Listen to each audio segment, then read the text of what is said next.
UFC 293 is in the books, and Sean Strickland has officially broke more bookies than a Chicago public school. It was probably the biggest upset since Buster Douglas beat Mike Tyson. And there's a lot of people trying to figure out what happened, and there's some analysis of the fight that is spot on and far better than I could ever do. But what I don't think people are noticing is that both men had already won before they even set foot in that cage. And what I mean by that is Sean Strickland is the ultimate people's champ of all time now. It's not even close, because if you ask anybody who follows Sean Strickland, if you ask Sean Strickland himself, he will tell you, everyone will tell you, that in a world that made sense, for things to go the way they should have gone, Sean Strickland should not have been in that cage that night. Sean Strickland should be doing about 10 to 15 years in a state penitentiary if all things went as they should have. If all things went as they should have, Sean Strickland should have overdosed and died on fentanyl sometime between the year 2017 and 2019.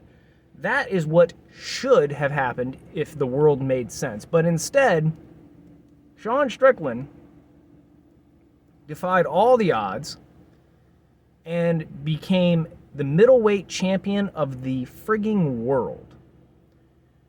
He is a throwback of champions and fighters that you just don't see anymore. He's like a Chuck Liddell, or whom I suspect is his actual father, Don Fry. He's just a hard-nosed guy who had it tough, knows what he is, and loves to fight. If the world had made sense and Sean Strickland somehow stayed out of prison and somehow stayed out of drugs like he did, he should have had the best thing is that he would have had a steady job as a roofer. And if you would have went to roofer Sean Strickland and said, hey, there's this place that you can go to for free, and there's no money in it, but you get to go there and punch people in the face and not be arrested, it would be his favorite place in the whole wide world. He's just a dude that loves to scrap. He's not some unbelievably talented athlete. The guy's missing his quad from a motorcycle accident. But through just sheer, I refuse to be what the world tells me I am, even though I know that it's deep down right, the man overcame and still became the champion by even setting foot in that ring. He could have been flash knocked out in the first round, and that man has still already won at life. Now, moving over to Izzy, a lot of people were talking about how he seemed real defensive and what's going on with him. He just didn't have that predator mindset like Izzy's known for, who's probably the greatest middleweight of all time, most likely. So, what was going on with him? And this is why I say that Izzy has already won before he even set foot in that cage. And that is, I think Izzy has a terminal case of what I am deeming Conor McGregor syndrome. Israel Adesanya is a professional. He is a very talented, very disciplined man. In that, if he had never gotten into fighting, he would have been not to the level of success that he is in fighting, but he would have been successful at being a tech guy, getting into marketing, real estate, business, banking, whatever that man went into, he would have had a modicum of success. There was no scenario where he didn't drive a luxury car in life. That's Israel, okay? So, the man is 34 years old. The man is 34 years old.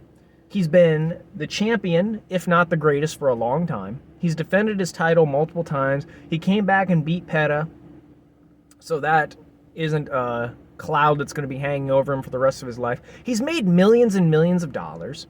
There's no scenario where he's going to be considered the greatest, period. He's too quirky and weird, being into anime, wearing dog collars, and being kind of strange, to have a Mike Tyson level badass loved by the public. So that's not in the cards for him. And also, too, he's not funny enough to really capture the public imagination in the way like a Sean O'Malley has right now. So, the man's been at the top of the mountain. He's got a family he loves. He's got a great life. And I'm sure that he really loves fighting. There's no way that he doesn't. You don't reach that level of success he has without loving something. But it's not all he is. When Izzy finally hangs up his gloves and he's like, all right, I'm done. I'm never going to fight another man in a cage again. My body can't do it. That chapter of my life is over. It'll be a sad day for him. But he's going to be okay inside.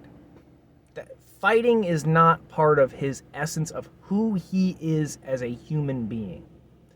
Guys like Sean Strickland, who just absolutely clearly love to scrap, the day it comes for Sean when he knows his body can't fight another man anymore, it's going to be the equivalent of when he realizes his dick can't get hard anymore. There's just something fundamentally dead inside of it.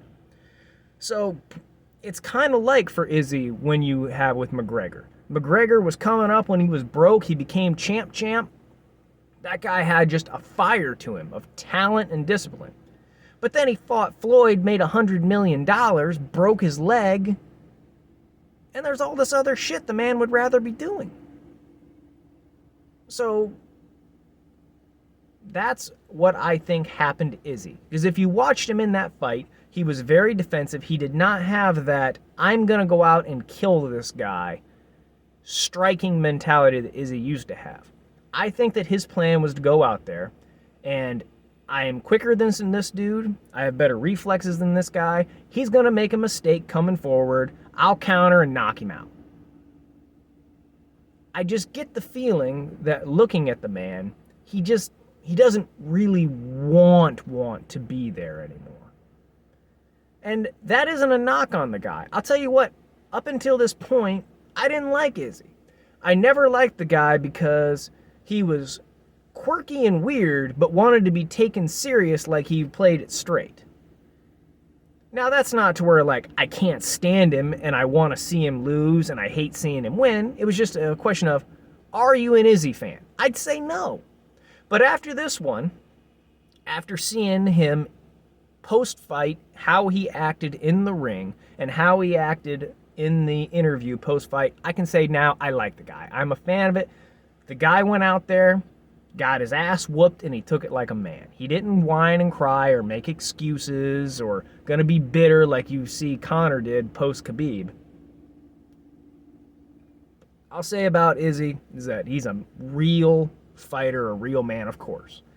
So that's why I say here now is that congratulations to the ultimate people's champ, Sean Strickland.